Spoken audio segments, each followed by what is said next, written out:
인베스팅닷컴에서 꼽은 특징주 살펴보겠습니다. 금요일장 최고 하락한 종목입니다. 빅토리아 시크릿으로 잘 알려져 있는 패션 소매 기업 엘브랜즈, 737 맥스 기종의 운항 금지로 역경에 빠져 있는 보잉, 글로벌 헬스케어 기업인 존슨앤존슨 등이 보입니다. 그리고 최고 상승한 종목들에는 철도회사 캔자스 시티 서던, 수술용 로봇 기업인 인투이티브 서지컬, 금융 기업인 스테이트 스트리트 등이 보입니다. 그럼 오늘의 첫 번째 하락 종목은 빅토리아 시크릿과 배드 & 바디웍스를 보유하고 있는 의류 소매 업체 엘브랜즈입니다. 18일 투자은행 크레디트 스위스가 이 세 곳의 투자 등급을 조정했는데요. 백화점 기업 메이시스와 의류업체 캡, 그리고 엘브랜즈를 중립해서 시장 수익률 하회로 하향 조정했습니다. 이 회사들이 역경에 직면한 것은 올해 들어 짧아진 효율 쇼핑 시즌과 관광 산업의 불투명한 전망, 그리고 관세 등의 요인으로 보입니다. 애널리스트들은 미국 소매업계 전망에 대한 전반적인 우려 가운데 특히 이 세 개 기업에 대한 우려를 표출했습니다. 애널리스트들은 메이시스의 주가 목표치를 19달러에서 12달러로 하향 조정했고요. 갭은 20달러에서 14달러로 내렸는데요. 주가는 각각 4%씩 하락했습니다. 그리고 엘브랜즈의 주가 목표치는 22달러에서 14달러로 하향 조정되면서 주가는 10% 가까이 급락했습니다. 이번에는 다우지수 하락에 큰 영향을 준 두 기업이죠. 바로 보잉과 존슨앤존슨입니다. 먼저 보잉의 소식 전해드리겠습니다.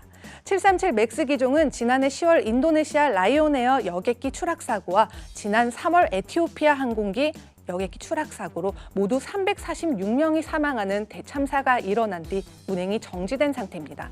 그런데 18일 뉴욕타임즈 보도에 의하면 이 기종에 대한 결함을 알면서도 은폐했다는 사실 정황의 메시지가 공개됐다고 전해졌습니다.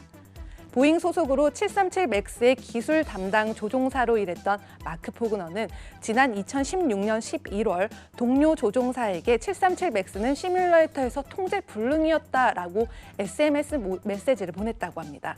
그리고 그는 현재 사우스웨스트 항공으로 이직한 것으로 알려졌습니다. 이 메시지는 737 맥스 기종의 운항 재개 결정을 앞두고 나왔기 때문에 그 파장이 더욱 주목되는 가운데 주가는 6% 이상 하락했습니다.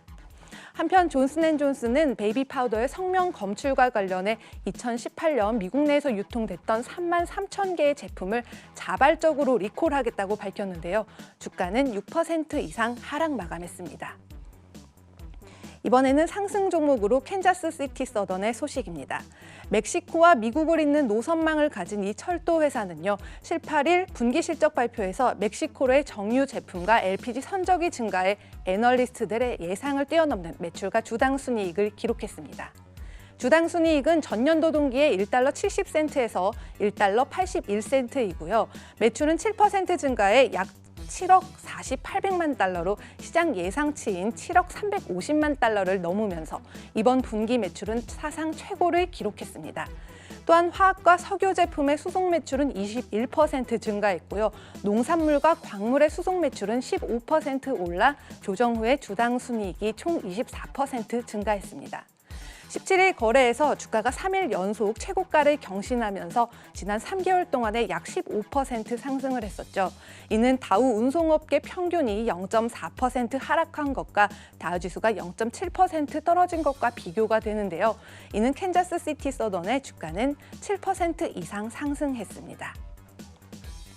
마지막 소식은 세계 최초의 수술용 로봇 상용화 기업인 인투이티브 서지컬입니다. 수술용 로봇 다빈치로 잘 알려진 로봇 의료기기 제조사인 인투이티브 서지컬은 17일 장 마감 후 애널리스트들의 예상을 상회하는 실적을 발표했습니다.